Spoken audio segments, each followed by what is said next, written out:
Hello everyone. Normally I speak English in my work, but as you can imagine, it's not my first language, so feel free to correct me, and I'm sorry in advance if I say any mistake. Um, I'm a VFX artist, 3D VFX artist specialized in look dev and lighting, and one of my I'm more even specialized in grooming. Grooming is simulating hair, fur, and I work with a variety of software.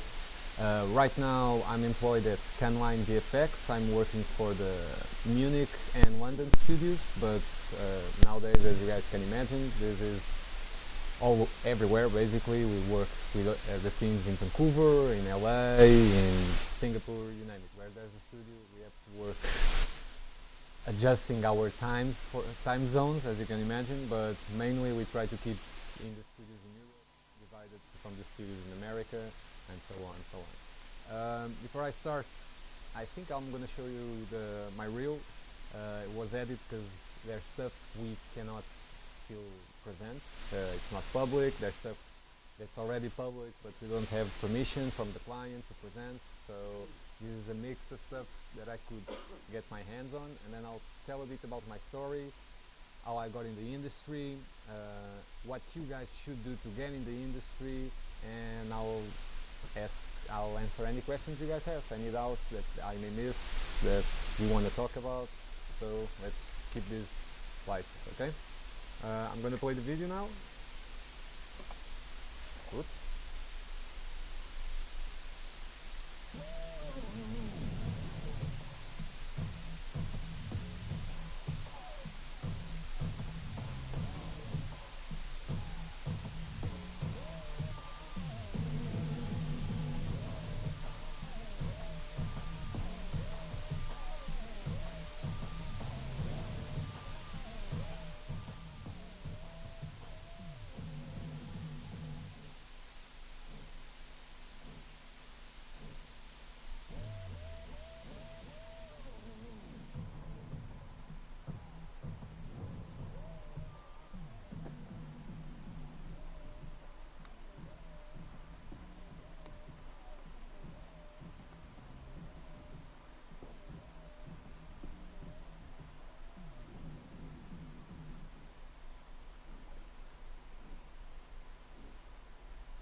And that's it. There's more stuff maybe in the future I can present. Right now, I think this can give you idea of the work that I do, what it's based on, and now I'm gonna talk about a little bit how this all started for me. Okay, so looking back in time, I always see this as a path. Okay, I started as an architecture. I didn't really. I practiced for 3 to 5 months architecture, and then I said this is boring. Uh, I spent like those months doing bathrooms for school, drawing bathrooms for school.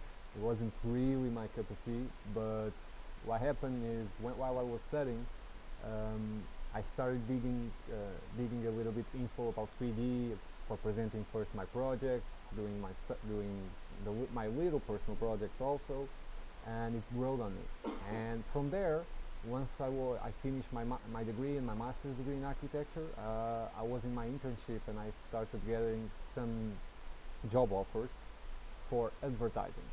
That was my first, I can say, first real job was advertising, doing computer graphic image CG images for advertising. Because architecture, let's be honest, internship doesn't really count. So I quit my internship and I started doing images for advertising. Was in a Portuguese company here, Then after a year, I jumped to other company with a Portuguese company in Sintra, and then I went freelance. Okay, so advertising for me was a quick step, was the obvious step because I could mix the two. I was doing presentations in 3D, that kind of stuff, mixed with architecture, doing exposition booths and stuff like that for brands, and it started to grow from there because I was also posting my work online and that kind of stuff, um, and it started getting some exposure. What this means is people from outside started to see me. Once I quit my second company in advertising, I started working freelancing remote for Spain, for Well Burnet Madrid. Oops.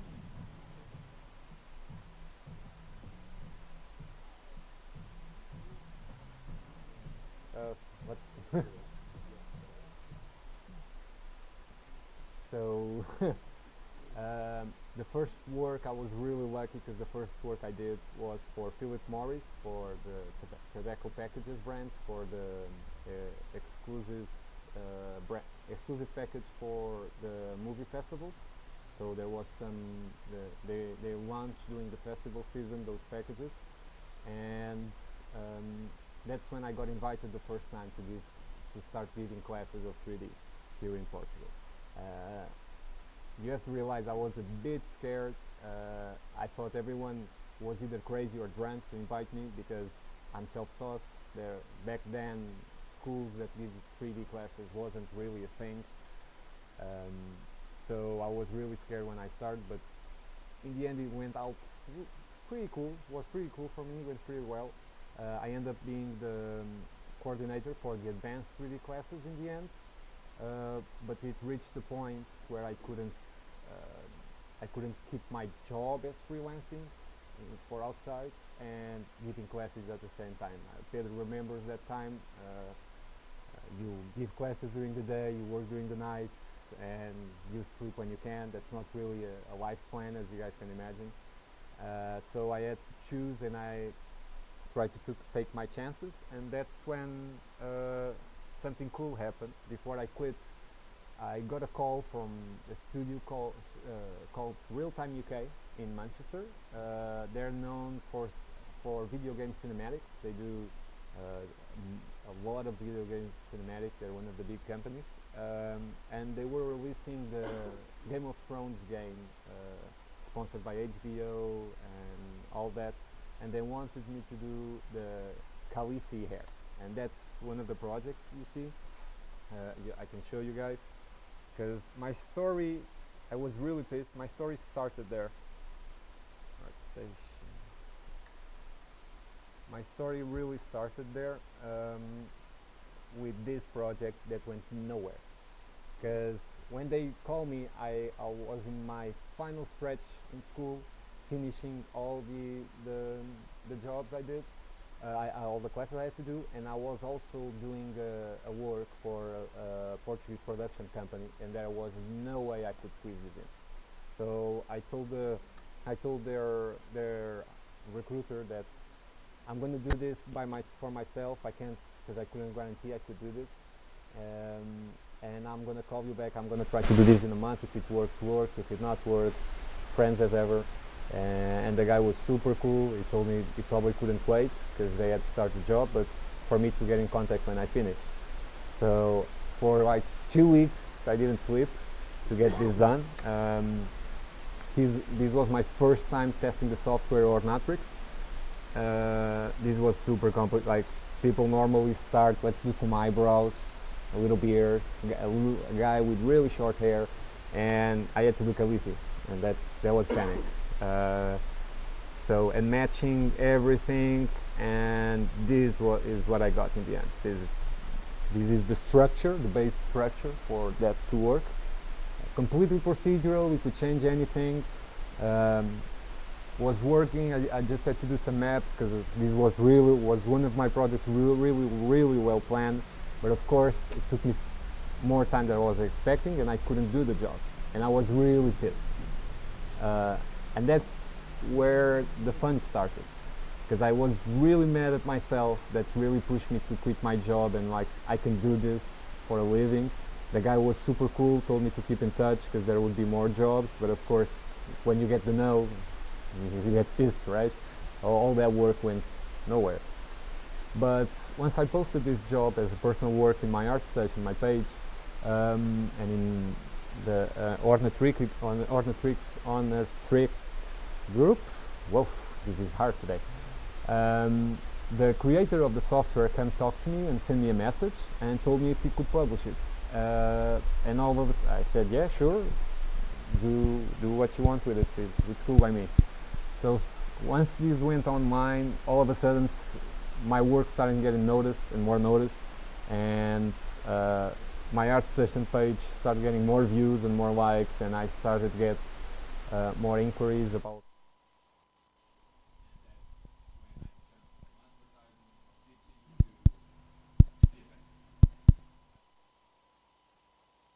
3 or 4 years ago for Macavision Stuttgart in Germany. They got my contact from a friend. They checked my work. They like it. I was supposed to go there as a grooming artist, and because I'm a generalist, in the end they hired me because I was a generalist that could be a grooming artist if they needed. But I did no grooming at all. I just did lighting and looked up there.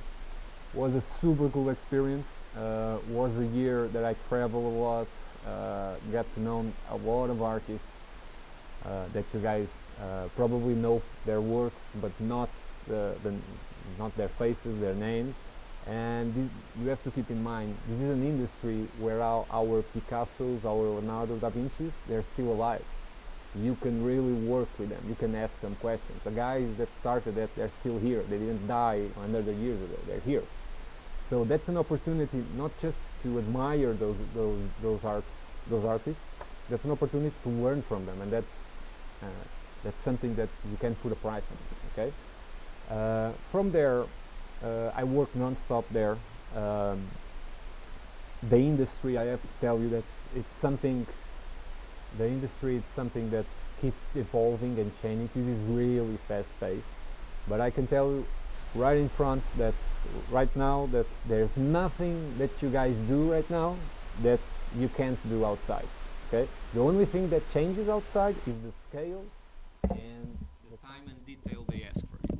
Okay, so you guys shouldn't be afraid if you can do it or not. You guys have to be ready to learn, work, and apply that knowledge to the work. I'm going to speak a little bit how this works inside the studio and what you guys should do and not do if you want to get in the industry. So after this or during this, I keep traveling, I keep making new friends. Everyone jumps around in the industry, so I have people working in video games, I have people working in VFX, in cinematics for games. It's pretty cool, we can jump around. It's the people that we know, our connections, that are gonna get us the next job, because it's really hard getting senior artists right now. And everyone prefers to hire someone that comes from a word of a guy you already trust, because no one wants to lose a month hiring people. That's completely nonsense, okay? And from there, from Germany, I went back to Portugal. I was offered a contract, but I didn't want to stay in Stuttgart. I would prefer to go to Berlin or Munich.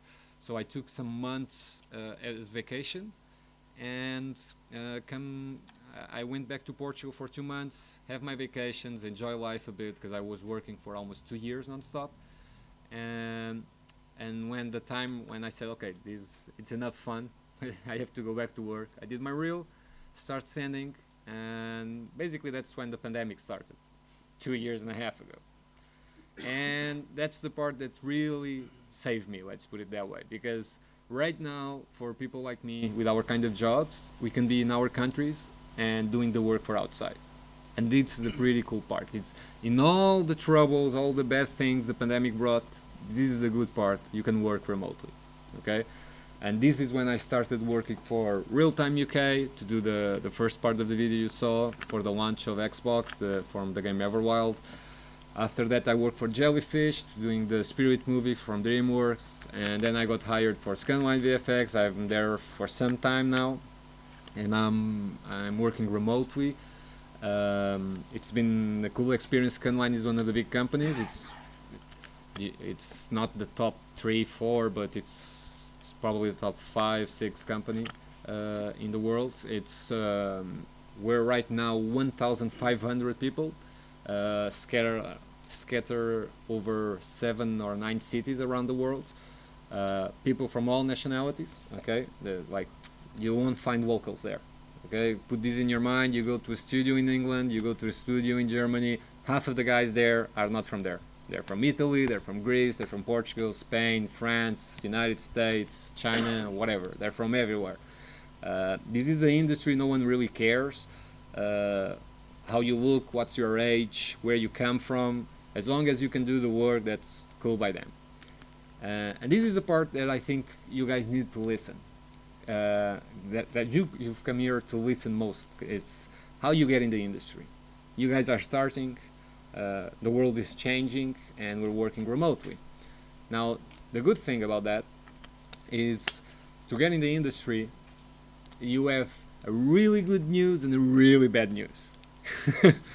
So starting with the good news, it's really easy right now to get in the industry, especially for senior artists.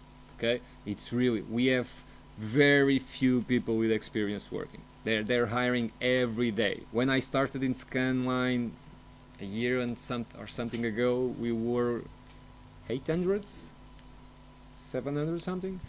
Right now we're 1,400, 1,500, and it keeps growing and we just can't stop because we need more people. All the studios right now are like this. Now the bad news. If you're a senior artist, everyone is remote. If you're a senior artist, they trust you, they know you can do the work, and all of a sudden the pandemic brought the chance for you to be near your family and friends, so no one is in the studios unless it's a local. So, and that's the hard part, because studios are being more picky with who they hire, but one of the things they want most to have when they hire someone is, are they a local?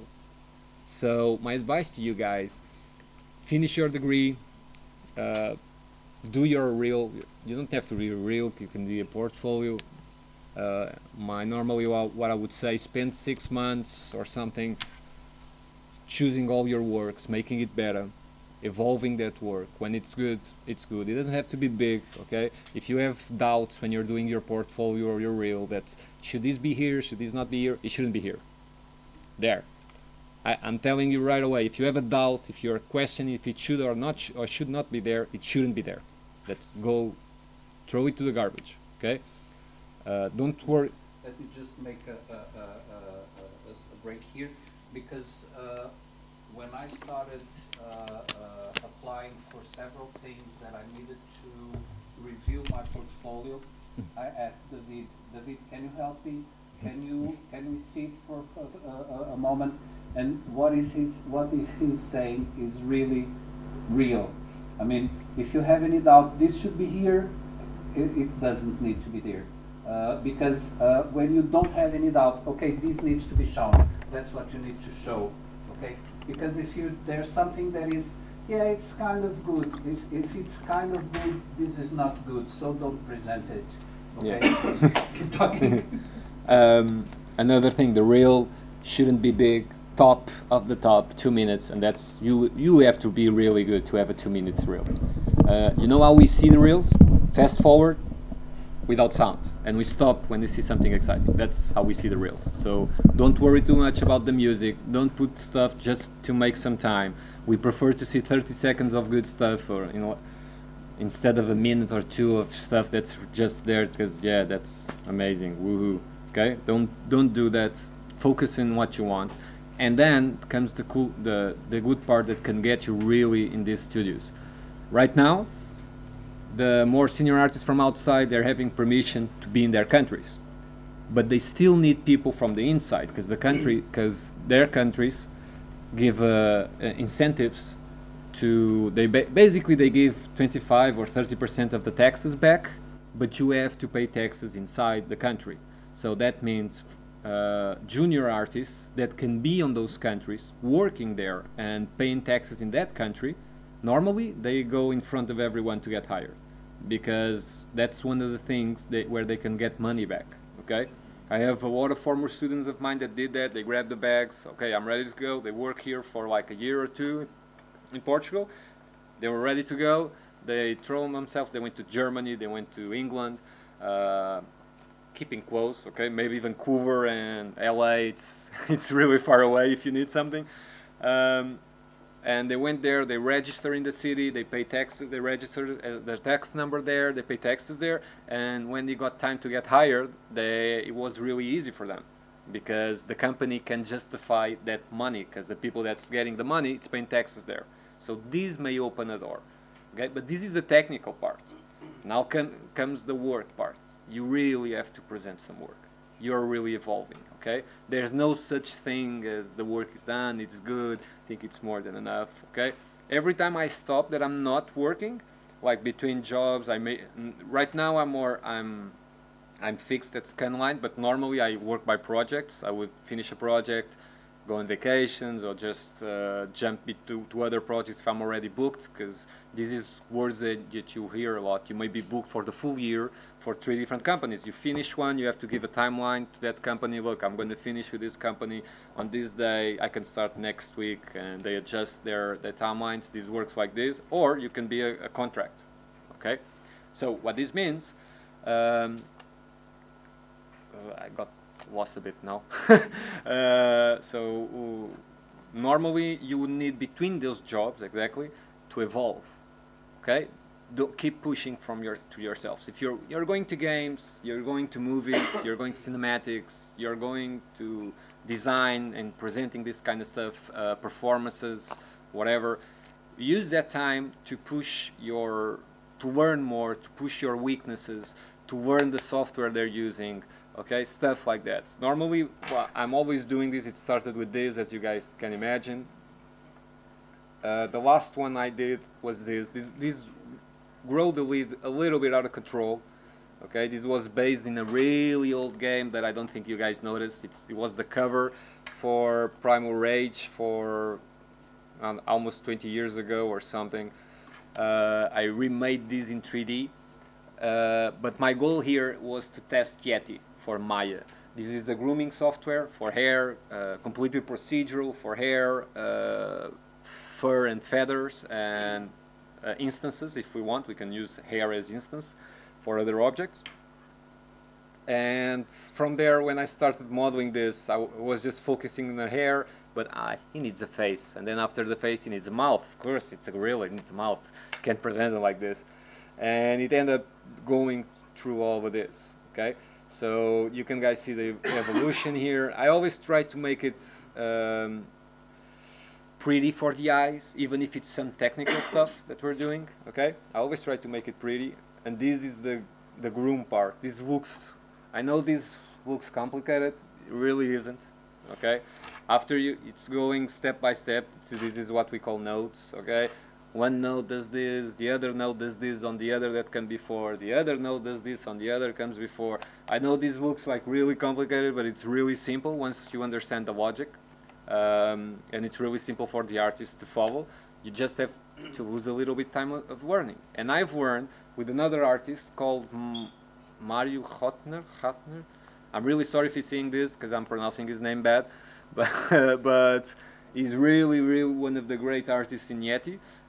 In hair in general, because he uses a lot of software, and I bought his workshop online. It's a group of videos he made step by step and explaining the expressions if you want to go a bit more advanced, stuff like that. And because I'm always using this time to learn, and this was what got me the second job in Jellyfish Pictures in London for the DreamWorks movie Spirit from the Horse. And it goes from there. It evolves from there. You just keep having fun. Because let's be honest, I always dream in working in stuff like this. My dream was doing projects. I didn't care what it was. If it was a house, a car, a monster. Like I was a kid, I had a big imagination, as all kids have, And in the end, I end up doing the stuff that I wanted, and my hobby turned into my work. My work was supposed to be architecture, and it's not. It was a path that I started in architecture, and right now it's in VFX. And tomorrow I don't know. So that's my advice to you guys. If you want to get in the industry, try your best, take the tips guys like me are giving you, and always keep evolving and go after the dream. But if it doesn't work as planned, or worse, it works as you plan, but you get to a point that you say, nah, it's not for me. There's nothing wrong with it. I see a lot of people going insane. I study so hard for this. Change. This is all a path. In the end, we're going to end up doing something, if we're lucky, that we love and like. Right now, for me, I'm enjoying really, really what I'm doing. Was one of my goals. But I still don't know what I'm going to do next. Okay. I still work in a lot of these types of movies. I'm working in 2 of them right now. One of them we can speak already. One of them, yeah, my supervisor speak at another conference.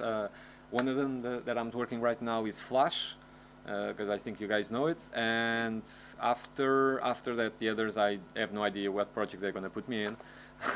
But that should be that's my main project, one of my main projects for this year, and this is the part that I love. This type of work that I'm doing.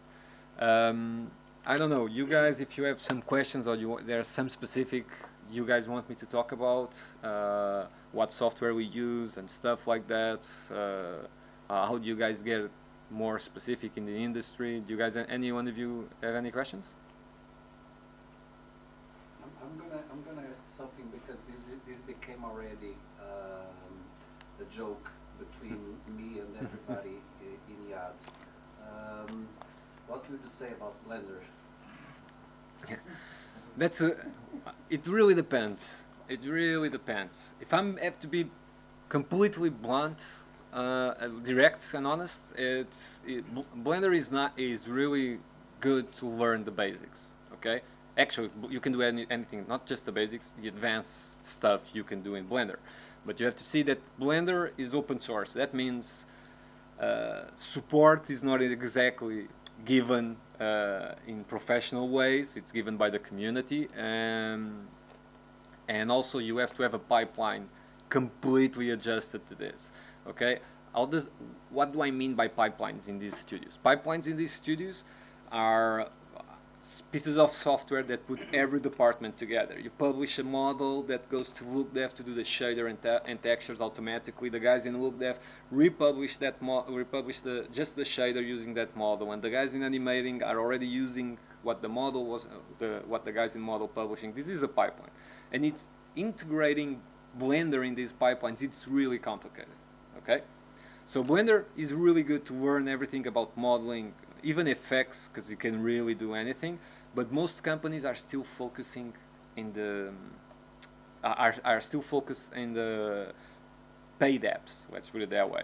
Mainly, as you guys can imagine, Autodesk, Maya, mostly Maya, and Max. Houdini for effects. Houdini is getting a lot of strength right now, but Houdini is just good to effects. I have a good friend of mine, artist, that he tells me it's really easy to do hard stuff in Houdini, and it's really hard to do easy stuff in Houdini. Okay, this is Houdini. Like, you want to do something that you do in Max or Maya or Blender that takes you 5 minutes. If it's that simple, in Houdini it will take you like an hour, 2 hours maybe. Okay, but if you want to do an explosion that's explode a city, a car, and it's going to be amazing and everything blows up, you probably won't be able to do it in the other software. But in Houdini, that's probably you're going to be able to adjust everything.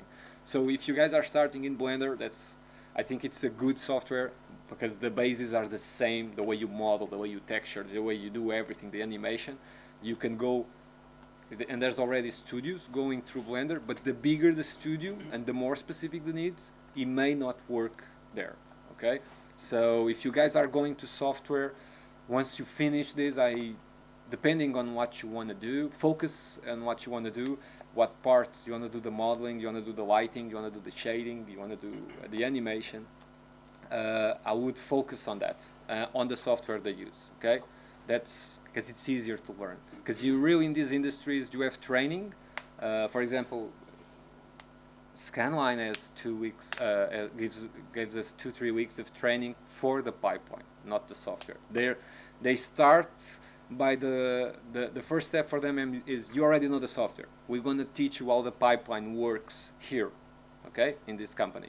That's what the training is for. They're not going to teach you Max or Maya or Arnold or V-Ray or Dini or whatever. They start from there, okay? And you don't have to know all these software that I just said. Focus on one, because every company has one. There's companies that have their own software. They give the training. You don't worry about it. Getting these guys using Blender full time, it's going to be hard. But if you're learning and doing your stuff, it doesn't really matter.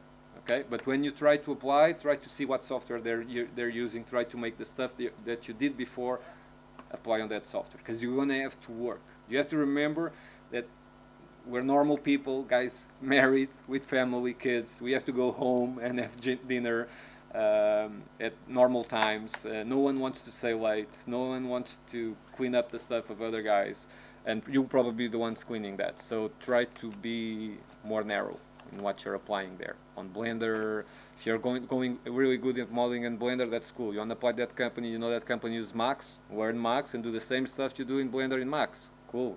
Move to the next step. Okay? That's how you should do it. Right now, as long as you know the basis, everyone, any guy that sees a real portfolio will know if you know how to model or to texture. It doesn't really matter. No one asks us for what software did you do this. That's the cool part. But when you started working, try to know the software. I have one question.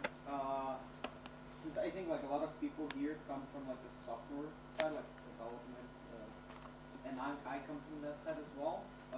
One of the interesting things that I always like to ask people from other industries is how you do, for example, the software. We do a lot of version control.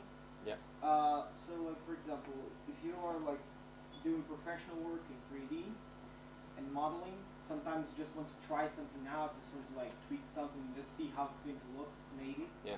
Do you guys have any like management tools for that, especially if it's a team? Well, we have a tool for everything.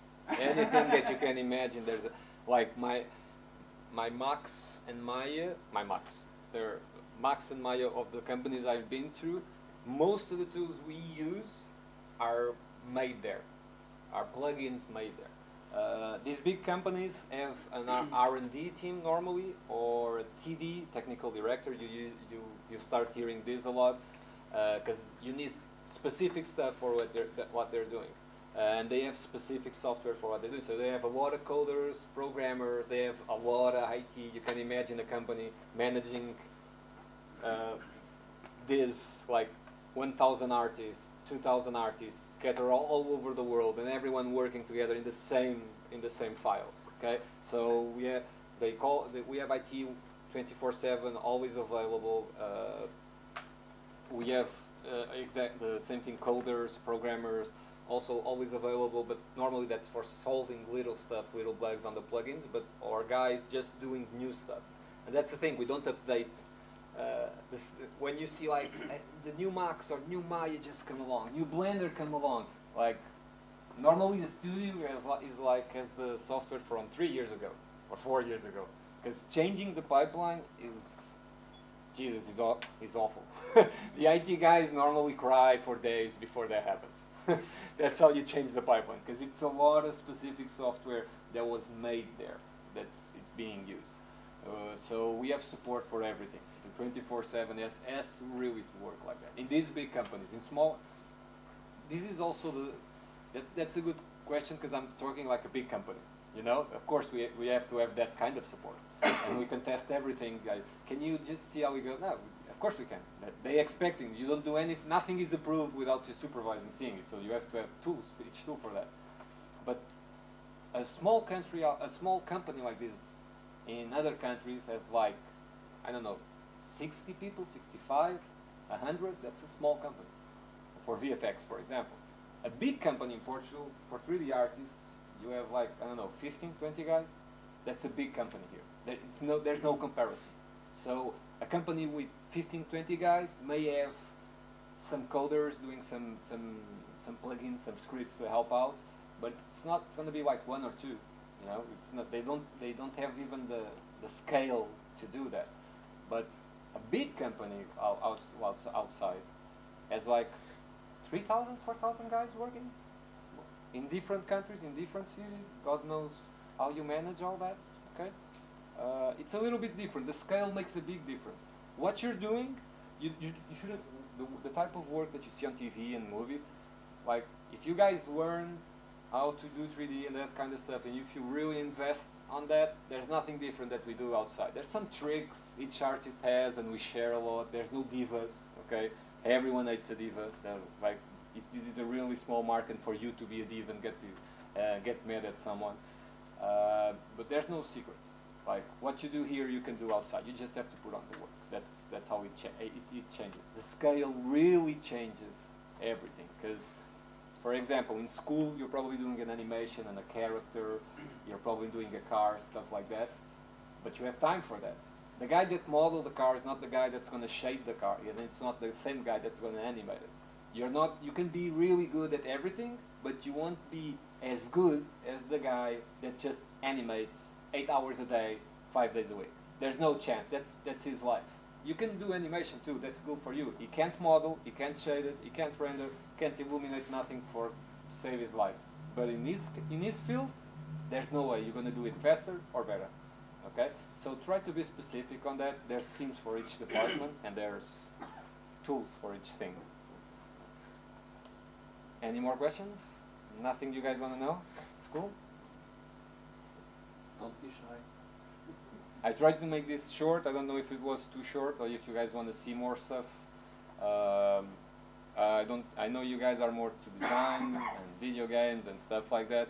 I saw a lot of you guys were using Unity. Okay, this is one of the stuff that's changing in the industry that I might tell you. For the guys that use real time, right now this is what we're using also for doing the virtual sets. Okay, Unity, right? We're using Unity and normally Unreal, but as you can imagine, the news, Weta Studios was bought. Weta Studios is the big studio in New Zealand, is like the best studio right now there is, that one or Industry Light and Magic. The guys that did Lord of the Rings, King Kong, all of that thing in New Zealand, those guys were bought by Unity. They have their own software, okay? And Unity bought them also to bring more real time to this industry in the terms of virtual sets. I don't know if you guys know what this is. Everyone saw the guys getting with the green screen, you know, the green screen behind, and the actors are acting and doing the scene. Nowadays, these big movies are not done with green screen. Okay, they're doing with virtual sets. A virtual set, basically, if you've never seen it, there's some movies on YouTube. It's like a screen, giant LED screen all over, okay? That can be anything you want. Anything the DP wants, the director of photography wants.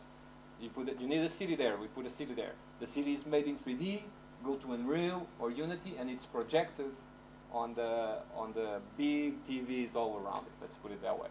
Why is this better instead of the green screen? Because we're not getting a green bounce light from the green screen. The actor is being really illuminated by what's supposed to be there. And for example, this happens all the time. The director is, oh, I don't like this building here. It's putting the shadow, and you have a guy in the computer like you are right now in there. And hey, please, can you move the tree a little bit more to the side? And the guy pushes the tree to the side, and my screen adjusts. The tree goes to the side, and it's not covering where the light. Oh, instead of changing the tree, change the position of the light. And you change the position of the light, and all these around me will change. Okay, this is the magic. What's the downside of this? It's a bit expensive, as you guys can imagine. So the real-time stuff you guys are doing here in these projects, we also use that, and there's a department just for that, also using. We're now the pre-production part. We do the models that they're going to be first used by the guys in the virtual set with the director there.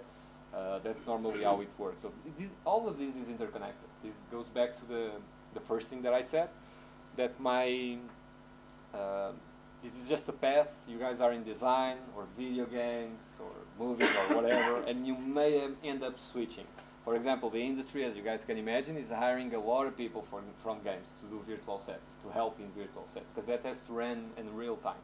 Okay, big machines, big stuff running in real time.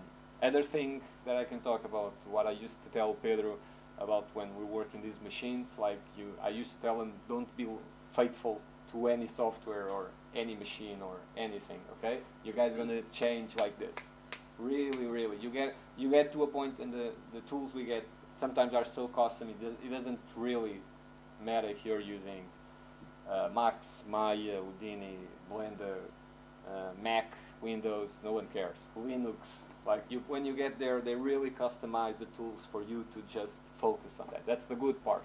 Okay, but try to not be, as I will say again, a diva about it. No one likes a diva.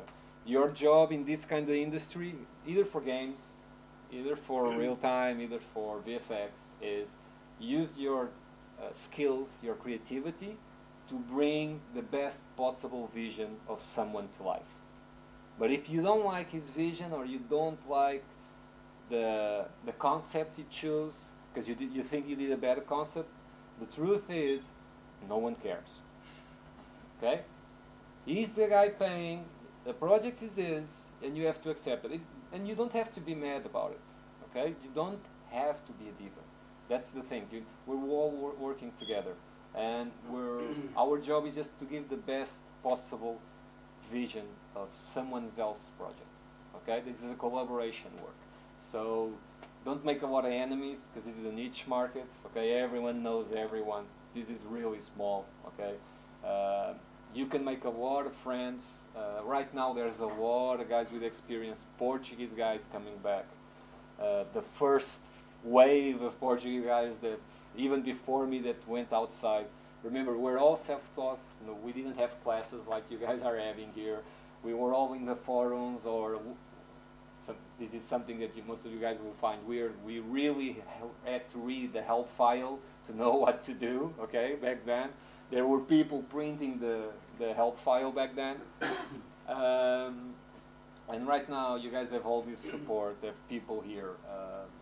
As Pedro, I know Pedro for some years now. So you have really nice support around here. Some guys that can explain, or that you can learn together. So try to take advantage of that. Okay, this is the cool part about this. My art station. This is something. Don't do what I do, okay? Because you'll find a lot of people that are working in the industry do the same. We always do the same things, but you don't have to do what we do, because that's the bad part. Because keep updated your page, your art station. If you want to work in 3D in games or movies or cinematics or whatever, you need to have an art station page. For the love of God, just put there your best works. Okay, don't put, oh, I didn't finish this, it's here. Just don't do that. Okay, this is going to be your page. Use it, update it in like 2 months, something like that, when you're starting out. Put the best work, listen to people, and keep putting and putting if you're working from project. Now, what do we do once we start working with it? I don't like it. And we stop putting, like, my art station page is not updated since year and a half, 2 years ago, and before that was another year and a half. Okay, so it's not really the same. Try to keep yourself out there. Exposure right now for you guys, for your first job, is everything. Okay. Anything else? Yeah. Do you have any personal favorites, like projects? Can you speak? Personal favorites. Do you have any personal favorites? Projects that I work on before, or? Yeah, like a project that you did. Oh, my first project. My personal favorite professional personal project is this one here. This is the one that normally doesn't get out, and this is really super bad.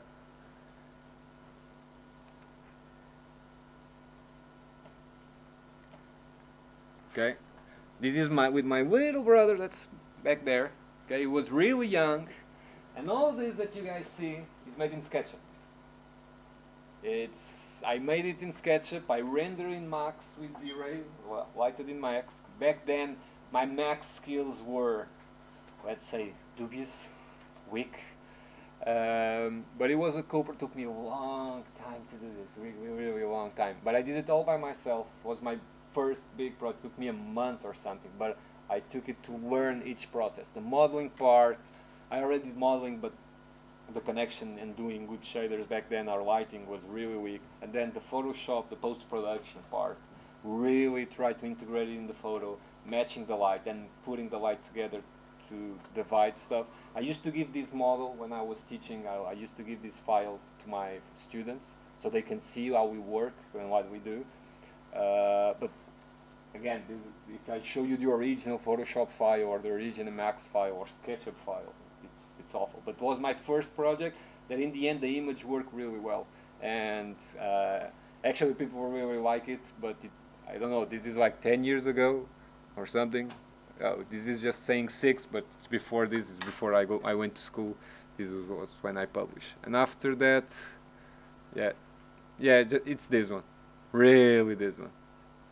This is the big the project that brought me to this industry. Let's put it that way. Then I have some big favorite projects. I have some projects that I like more for what I went through. You know, for example, I really like what I did for Nós Alive. That's one of the projects that I really had fun. It's nothing special, you know. It's just they contact me to do something like this. Like there's nothing really advanced or challenging, but I had really fun in the creative part, how to put everything readable, and then it come out in their promotions, the newspaper, and all like that. And I really had fun on this part. It was really funny. There's always something. It really depends. Professional projects had to be the first one, the first big one that I did the first big one that I did was Lost in Space for Netflix, because that was a more of a learning experience. So Lost in Space, and I was split between Lost in Space and Watchmen, but maybe Lost in Space pushed me a bit further than Watchmen. Watchmen didn't have as 3D, but it's more subtle. Okay, really small stuff, knives, a little bit of blood, stuff in the background, stuff like that. Lost in Space, because there's a lot of CG in that show, you make it look like the plate. That was a bit challenging at first. So that's maybe one of my favorites. But you always, again, my art, everything that I'm saying, you do the opposite about my art session. Like right now I should delete this, okay? Shouldn't be here, but it's still here, okay? And most of these were given to my students, okay? Back then I used to do projects to push myself and give it to the students so they learn that they got this is 3D also, matching a card, do 3D looking like 2D, how do you do that, stuff like that. But again, that's about it. I'm not really picky in in my favorite projects, okay? It's cool. You still have connections between your first architectural degree? Nothing. Nothing. Kill it with fire. Okay. That was his voice for this question. No, I didn't. I know the last architecture. I did an architecture project for just family or friends that I know for a really long time. Because I really don't. I like architecture. I hate the bureaucratic and technical part. So it has to be something for really close to me for me to help out on something like that. But normally, nah. I make no plans in coming back to architecture. So it's good. I guess so. Any doubts, any other questions, guys? No one wants to ask anything to David? She wants. Yes, Okay. since you said that you don't want to go back to architecture, but you also don't cross out the possibility of moving from 3D to something else, what would you choose if you have to choose now, like your next step outside of 3D? I don't think right now in the future you'll be able to go outside of 3D for much things, unless you're going medical stuff or stuff like that, because I really like the creative part. You can do design, you can do all design, architecture, stuff like has to be something art related, let's put it that way.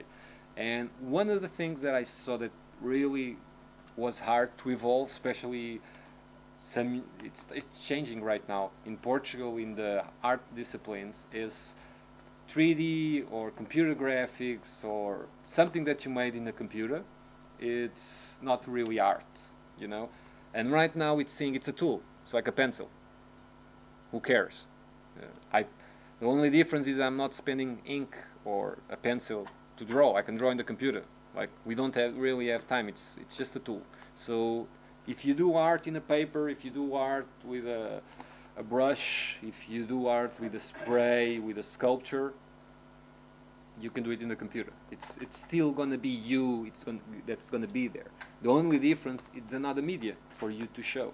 And I think 3D it's gonna be available in most of the stuff, really most of the stuff, in stuff that you guys even don't notice, in little things. You know, every one of you have learned about metaverse. That's not gonna be 2D. I can assure you that. I talk about virtual sets. No one's gonna go back to the green screen. Okay. Simulations, you see simulations for VFX, that's cool. How do you guys think we simulate cars? The aerodynamics of the car. You think we just sculpt the clay and then we blow really strong and hope to see the shape? We still do that, but before we get to that, we simulate in 3D. Everything right now needs a little bit of this. Virtual reality, augmented reality, the space has to be measured on that. Okay, so I think I'm still gonna be in 3D, but probably in different things. I would like to jump to the metaverse. I would like to jump more to real-time stuff. I also love simulations, but probably in the next years I really have to learn something that I'm trying to avoid. Do a bit more coding, because to automate stuff, not real coding, okay, not real programming, just try to write an expression that can automatize something that I did, because I'm really bad at that. I think it takes really bad, long time. So it's something I've been trying to avoid, but my advice to you guys is try to, if you really have to learn or you see other people using, you probably, in the long term, you really have to learn a little bit of coding. You don't have to be a programmer, just have to at least know what you just did, like press this button 10 times. Cool. Okay, it's like the basics of the basics, or you'll get a lot of work. But I'll probably still be in 3D, in something else. I just think it's going to be in everywhere. That's the difference. It's cool. I hope you guys like it.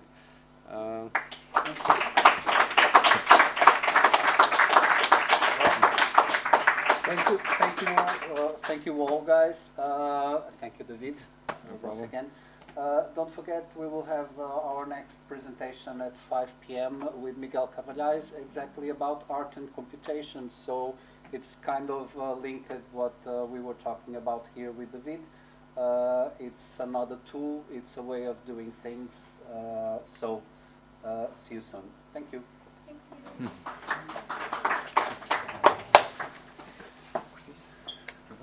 Claro que foi. Tens que nos dar aqui um autógrafo.